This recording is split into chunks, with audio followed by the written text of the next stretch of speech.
കാസർഗോഡ് ഹനാൻ ഷോവിൻ്റെ സംഗീത പരിപാടിക്കിടെ തിക്കും തിരക്കും 10 പേര് ആശുപത്രിയിൽ. ഇന്നലെ വന്ന വാർത്തയാണ്. എൻ്റെ നാട്, ഞാൻ ഒരു കാസർഗോഡക്കാരാണ്. അതുകൊണ്ട് കാസർഗോഡക്കാരൊക്കെ എന്നോട് ക്ഷമിക്കുമെന്ന് ഞാൻ വിചാരിക്കുന്നു. കാരണം ഞാൻ മറ്റേ ജില്ലയിൽ കുറ്റം പറഞ്ഞു വേണ്ടിയിട്ട് ആരും എൻ്റെ കുതിര കയറാമെന്ന് പറയേണ്ട സമയത്ത് പറയണം. ഇത് വേറെ ഒന്നുമല്ല, നമ്മളെ കാസർഗോഡ് എന്ന് പറയുമ്പോൾ ഏറ്റവും കൂടുതൽ ഇപ്പോൾ വിവാഹ ധൂർത്തും വിവാഹ അനാചാരങ്ങളും പിന്നെ പുയ്യാപ്പളിനെ കൊണ്ടുപോകുമ്പോൾ അനാചാരം കൂടുതൽ ധൂർത്തും ആഡംബരവും എല്ലാം നമ്മളെ ഈ കാസർഗോഡിലാണ് ഏറ്റവും കൂടി വരുന്നത്. അൽഹംദുലില്ലാഹ് വേറെ എല്ലാ കാര്യത്തിലും നിസ്കാരമുണ്ട്, ദീനിന് ഒരു കുറവില്ല, അതുപോലെ ദിക്ർ മജ്ലിസിന് ഒരു കുറവില്ല, എല്ലാം ഉണ്ട്.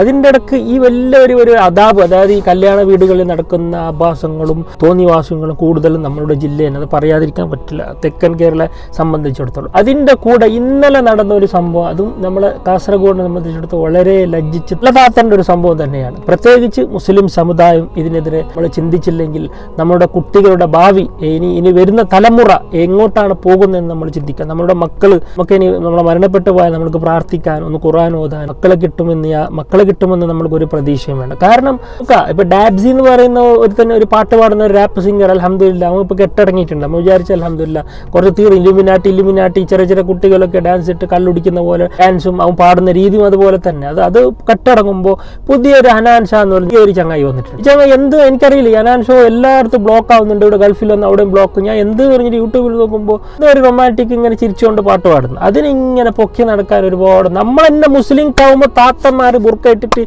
സെൽഫി ഒക്കെ എടുത്തുമ്പോൾ കരച്ചലും ആ മുഖത്തെ സന്തോഷം എന്തോ ഒരു സ്വർഗം കിട്ടിയ പോലെ ഇങ്ങനെ സെൽഫി എടുത്ത് നിൽക്കുമ്പോൾ നിങ്ങൾ എന്താണ് വിചാരിച്ചത് പോയി?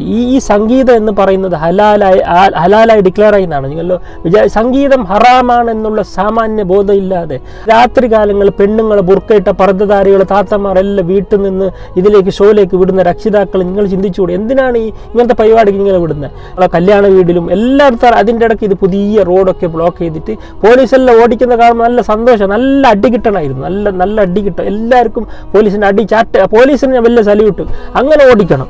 ഇതുപോലുള്ള പരിപാടിന് മേലാൽ ഞാൻ പറയുന്നത് എൻ്റെ വിശ്വാസികളായ മുസ്ലിം സഹോദരന്മാരാണ്, നിങ്ങൾ ഈ പരിപാടിക്കും ഇതിലൊന്നും കൂട്ടു നിൽക്കരുത്. കാരണം അത് തിന്മയാണ്. ഈ സംഗീതം വില ഷോകളൊക്കെ അത് തിന്മയാണ്. അത് നമ്മൾ പ്രൊമോട്ട് ചെയ്യാൻ പാടില്ല. എനിക്ക് ഹനാൻ എന്ന ചങ്ങായിനോട് ഒരു ദേഷ്യമില്ല വ്യക്തിപരമായിട്ട്. അദ്ദേഹത്തിൻ്റെ ജോലി ചെയ്യുന്നു, പക്ഷെ അദ്ദേഹത്തിനെ കൊണ്ടുവന്ന് പ്രൊമോട്ട് ചെയ്യുന്ന നിങ്ങൾ കൂട്ടുനിന്നാൽ നിങ്ങൾ ആ തിന്മയ്ക്ക് ഭാഗമാകും. എന്തിനാണ് നമ്മൾ വെറുതെ അവിടെ നോക്ക്, ഗാസയിലും പലസ്തീനിലൊക്കെ നോക്കാം, നിങ്ങൾ കാണുന്നില്ലേ ഒരു ഒരു വെള്ളം കിട്ടാൻ, ഒരു തുണ്ട് റൊട്ടി കിട്ടാൻ വേണ്ടി അവിടെ എത്ര ആൾക്കാർ പട്ടിണി കിടന്ന് അവിടെ നിങ്ങൾ മരിക്കുന്നത് കാണുന്നില്ലേ? ചെറിയ കുട്ടികൾ ഉപ്പയെ നഷ്ടപ്പെട്ട അവർ തിരക്ക് കൂടുന്ന എന്തിനാ? ഒരു കണ്ടം റൊട്ടിക്ക് വേണ്ടിയാ. നിങ്ങൾ തിക്കും തിരക്ക് കൂടുന്നത് എന്താ? തിന്മ കാണാൻ, അള്ളാഹു നിരോധിച്ച തിന്മയെ കാണാൻ നിങ്ങൾ തിക്കും തിരക്കി ഹോസ്പിറ്റലിലേക്ക് പോകുന്നത്. ഒന്ന് ചിന്തിച്ചുകൂടെ? ഒന്ന് ബുദ്ധിപരമായി നിങ്ങൾ ചിന്തിച്ചുകൂടെ? എന്താണ് നിങ്ങൾ ചെയ്യുന്നത്? അള്ളാഹുവിൻ്റെ അദാബ് വരില്ലേ ഇങ്ങനെ തിന്മ ഇങ്ങനെ പ്രൊമോട്ട് ചെയ്യും? ഇത് പണ്ടത്തെ പോലെയല്ല, സോഷ്യൽ മീഡിയ വളർന്ന് പന്തലിച്ചിരിക്കുകയാണ്. നിങ്ങൾ എന്ത് തിന്മയും അതെല്ലായിടത്തും കിട്ടുകയാണ്. എത്ര ആൾക്കാർ നോക്കി അതിൻ്റെ എല്ലാ തിന്മയുടെ ശിക്ഷ നിങ്ങൾക്ക് കിട്ടും. ഈ പരിപാടി സംഘടിപ്പിച്ച ആൾക്കാർക്ക്, അത് മുസ്ലിം നാമധാരങ്ങൾ, ഇതിൻ്റെ അള്ളാഹുവിനോട് മറുപടി പറയേണ്ടി വരും. ഇനി മേലാൽ ഇതുപോലുള്ള പരിപാടി മുസ്ലിം വിശ്വാസികൾ ഒരിക്കലും ഇതിന് കൂട്ടു നിൽക്കരുത്. ഇത്ര പരിപാടി നമ്മൾ തിന്മയെ പ്രൊമോട്ട് ചെയ്യാൻ പാടില്ല. അതുപോലെ മംഗലത്തിന് വീടുകളിൽ നടക്കുന്ന അനാചാരങ്ങൾ നിങ്ങൾ നോക്കുക. എത്ര വീടുകൾ ഇപ്പോൾ കല്യാണത്തിന് പോകാൻ തന്നെ മനസ്സ് അൽഹംദുലില്ലാഹ് എന്ന് പറയുന്നത് പ്രവാസിയായതിൽ അൽഹംദുലില്ലാഹ്. ഇതുപോലുള്ള ആഭാസങ്ങൾ നാട്ടിൽ കല്യാണത്തിന് കൂടാതിരിക്കുന്നതിന് അൽഹംദുലില്ലാഹ്. കുടുംബത്തിൻ്റെ കല്യാണം ഒരു കുഴപ്പമില്ല, അത്തരം കല്യാണത്തിന് കൂടാതിരിക്കലാണ് നല്ലത്. അവിടെ ഒരു സിനിമ, അതേപോലെ ഒരു സിനിമ ഷൂട്ടിങ്ങിന് പോയതുപോലെയാണ് ഓരോ കല്യാണത്തിന് പോയാൽ നമുക്ക് അനുഭവമാകുന്നത്. അവിടെ സ്റ്റേജിൽ പുതിനാറ്റി ഡാൻസ് കളിക്കുകയാണ്. പുതിയാപ്പളം ഒരു ലജ്ജ എന്നുള്ളൊരു സംഭവമില്ല. അവിടെ ഡാൻസ് പുതിയാപ്പളം പുതിനാറ്റി ഡാൻസ് കളിക്കുന്ന കുലുങ്ങുന്നും ഗാനമേളയും പാട്ട്, ഒരു ഗാനമേള ഇല്ലാത്ത, ഒരു പെണ്ണിനെ പാട്ട് പാടിക്കാത്ത ഒരു കല്യാണം ഇന്ന് കാസർഗോഡ് ജില്ലയിൽ നടക്കുന്നില്ല. ഇതിന് കൂട്ടു നിൽക്കുന്ന ആൾക്കാർ, രക്ഷിതാക്കൾ എല്ലാവരും മൗനമാണ്, ആരും സംസാരിക്കുന്നില്ല. ഇങ്ങനെ പോയാലുണ്ടല്ലോ ഈ കല്യാണം, നിങ്ങൾ കഴിച്ച കല്യാണം ഇവിടുന്ന് 1 വർഷം കൊണ്ട് വർക്കത്തില്ലാതെ എല്ലായിടത്തും വിവാഹമോചനം നടക്കുന്നുണ്ട്.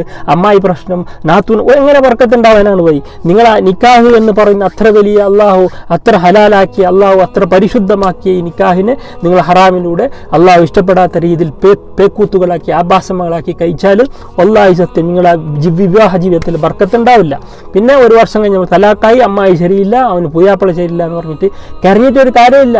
ഭക്ഷണത്തിന് ഒരു കുറവില്ല, നമ്മൾക്ക് എല്ലാം തന്നിട്ടില്ല അല്ലാഹു. എന്നിട്ട് അതിന് നന്ദി പറയുന്നതിന് നന്ദികേട് കാണിക്കുന്ന എന്തിനാണ് നമ്മൾ നന്ദികേട് കാണിക്കുന്നത്? അപ്പോൾ നമ്മൾ എന്ത് ചെയ്യാം? നമുക്ക് കൂടുതൽ അല്ലാഹു ഇഷ്ടപ്പെടാത്ത കാര്യങ്ങൾ വെടിഞ്ഞ് അല്ലാഹു ഇഷ്ടപ്പെടുന്ന കാര്യങ്ങളിലേക്ക് നമ്മൾ കടന്നു പോകണം. നമ്മൾ പണ്ടൊക്കെ നമ്മളെ കാലത്ത് മഗ്‌രിബിന്റെ സമയത്ത് യാസീൻ, വാക്കിയ, റഹ്മാൻ, സജദ, സൂറത്തുൽ മുൽക്ക് ഇതൊക്കെ ഓതുന്ന ഒരു ഞങ്ങളൊക്കെ വളർന്നത് അങ്ങനെയാണ്. ഞങ്ങൾക്ക് ഉപ്പമാരൊക്കെ പഠിപ്പിച്ചെന്ന് അതാണ്. ഇപ്പോഴത്തെ മക്കൾ ഖുർആൻ ഓതുന്ന ഒരു യാസീൻ പോട്ടെ, ഒരു ദിവസം ഒരു യാസീൻ ബാക്കി സൂറത്തിൽ വിട്ട് യാസീൻ ഓതുന്ന ഇന്ന് യുവാക്കളുണ്ടാ. ഇന്ന് എല്ലാവർക്കും എന്താണ് ഈ റീൽസും ടിക്ടോക്കും അതിൻ്റെ കൂടെ ഇതുപോലുള്ള പാട്ട് ഗാനമേള ഇതുപോലെ ആൾക്കാരെ മനസ്സിൽ കയറ്റി നടക്കുകയാണ്. നിങ്ങൾ ആരെയാണ് കൂടുതൽ സ്നേഹിക്കുന്നത്? അവരുടെ കൂടെ ആയിരിക്കും നാളെ അള്ളാഹുവിൻ്റെ അടുത്ത് പരലോകത്ത് എന്ന് പറയുമ്പോൾ നിങ്ങൾ തന്നെ ചിന്തിക്കും നിങ്ങളുടെ മനസ്സിൽ ആരാണുള്ളത് എന്ന്. ഇതുപോലുള്ള സംഗീതം, ഇതുപോലുള്ള തിന്മകളെ പ്രൊമോട്ട് ഒരിക്കലും നമ്മൾ മുസ്ലിം അത് വേറൊരു വിഷയം എന്ന് പറഞ്ഞാൽ പാട്ട് പാടുന്ന ആൾക്കാരും മുസ്ലിം, അവിടെ പോയി കൂടുതൽ ആൾക്കാരും സപ്പോർട്ട് ചെയ്യുന്ന ആൾക്കാരും എല്ലാം മുസ്ലിങ്ങളാണ്. അതാണ് കൂടുതൽ. അപ്പോൾ ഇതിനേക്കാളും മാന്യതയിൽ നല്ല രീതിയിൽ അമുസ്ലിങ്ങളായ വീട്ടുകളിൽ ഇപ്പോൾ കല്യാണം നമുക്ക് കാണാൻ പറ്റുന്നുണ്ട്. അവരെങ്കിൽ എത്ര ഡീസൻ്റ് ആയിട്ടാണ് കല്യാണമൊക്കെ കഴിക്കുന്നത്. നമ്മുടെ നാട്ടിൽ നോക്കുക, കല്യാണത്തിൻ്റെ വീടിൻ്റെ അവസ്ഥയല്ല. പുതിയാപ്പിളിനെ രാത്രി 2 മണിക്ക് 3 മണിക്ക് കൊണ്ടുപോകുന്നു, അവിടെ പോയി അറയും പൊടിയാക്കുന്നുണ്ട്.